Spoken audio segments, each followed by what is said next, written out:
ഇനാറ്റെക്സിൽ വന്നിട്ടുള്ള കുറച്ച് കോട്ടന്റെ half sleeve ഷർട്ടുകളാണ് കാണിക്കുന്നത്. പ്രിന്റഡ് ഷർട്ടുകളാണ്, ഹാഫ് സ്ലീവിൽ വരുന്ന ഷർട്ടുകളാണ്. ഇതുപോലെ വരുന്നതാണ്, കോട്ടണിൽ വരുന്നതാണ്. പോക്കറ്റ് ഒക്കെ ഉള്ള ഷർട്ട് തന്നെയാണ്. Medium, large, XL, double XL സൈസിൽ വരുന്നുണ്ട്. ഇതാണ് ഫസ്റ്റ് കളർ. ബ്ലാക്ക് കളറിൽ വരുന്ന പ്രിന്റഡ് ഷർട്ടാണ്, ഹാഫ് സ്ലീവിൽ വരുന്നതാണ്. ഇതൊരു ഗ്രേ ഷെയ്ഡിൽ വരുന്നതാണ്. ഇതും ഹാഫ് സ്ലീവിൽ തന്നെ വരുന്ന പ്രിന്റഡ് ഷർട്ടാണ്. ഇതാണ് നെക്സ്റ്റ് കളർ. പ്രിന്റഡ് ഷർട്ടാണ്, പോക്കറ്റ് ഒക്കെ ഉള്ള ഷർട്ട് തന്നെയാണ്. നെക്സ്റ്റ് പ്രിന്റ് വരുന്നത് ഇതുപോലെയാണ്. എല്ലാം നല്ല പ്രിന്റുകളാണ്, കോട്ടണിൽ വരുന്നതാണ്, ഹാഫ് സ്ലീവിൽ വരുന്നത്. ഇതും ബ്ലാക്കിൽ തന്നെ വരുന്നതാണ്, എന്നാൽ ചെറിയ പ്രിന്റാണ്. ഇതിന് വേറെ പ്രിന്റാണ് വരുന്നത്. ഇതും ബ്ലാക്കിൽ തന്നെ വരുന്നതാണ്. പ്രിന്റുകൾ വേറെ വേറെ വരുവേ.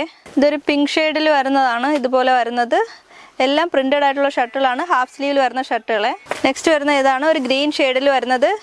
ഇതും ഹാഫ് സ്ലീവിൽ വരുന്ന ഷർട്ടാണ്. Medium, large, XL, double XL സൈസിൽ വരുന്നുണ്ട്. നെക്സ്റ്റ് വരുന്ന ഇതാണ്, medium, large, XL, double XL സൈസിൽ വരുന്നുണ്ട്.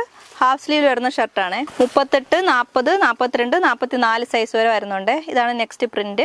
ഇത് നെക്സ്റ്റ് ഗ്രേ കളറിൽ വരുന്നത് ഹാഫ് സ്ലീവിൽ വരുന്ന ഷർട്ടാണ്. ഇതും ബ്ലാക്കിൽ തന്നെ വരുന്നതാണ്, ഹാഫ് സ്ലീവിൽ വരുന്നത്. എല്ലാം നല്ല പ്രിന്റിൽ വരുന്നതാണ്. ഇതും ഹാഫ് സ്ലീവിൽ വരുന്ന ഷർട്ടാണ്, പ്രിന്റഡ് ഷർട്ടുകളാണ്. പോക്കറ്റൊക്കെ ഉള്ള ഷർട്ട് തന്നെയാണ്. നെക്സ്റ്റ് വരുന്ന ഇതാണ്, ഗ്രീൻ കളറിൽ വരുന്നത്. എല്ലാം നല്ല പ്രിന്റുകളാണ്. ഇതാണ് ലാസ്റ്റ് വരുന്ന ഷർട്ട്. ഇതുപോലെ വരുന്ന ഹാഫ് സ്ലീവിൽ വരുന്ന shirt. Medium, large, XL, double XL സൈസിൽ വരുന്നുണ്ട്. ഇതിൻ്റെയൊക്കെ പ്രൈസ് വരുന്നത് 695 രൂപയാണ്.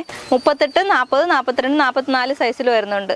ഇതിൽ ഏതെങ്കിലുമൊക്കെ ഓൺലൈനായിട്ട് വേണമെന്നുണ്ടെങ്കിൽ തന്നിരിക്കുന്ന നമ്പറിൽ വാട്സപ്പ് ചെയ്ത് നിങ്ങൾക്ക് ഓൺലൈനായിട്ട് വാങ്ങാം. സ്ക്രീൻഷോട്ട് എടുത്ത് അയക്കണേ. ഷോപ്പിൽ വന്ന് വാങ്ങണമെന്നുണ്ടെങ്കിൽ നമ്മുടെ ഷോപ്പ് വരുന്നത് ചുള്ളിമാനൂരാണ്, നെടുമങ്ങാട് ചുള്ളിമാനൂർ, SBI ബാങ്കിന് സമീപമായിട്ടാണ് വരുന്നത്. തിരുവനന്തപുരം ജില്ലയിൽ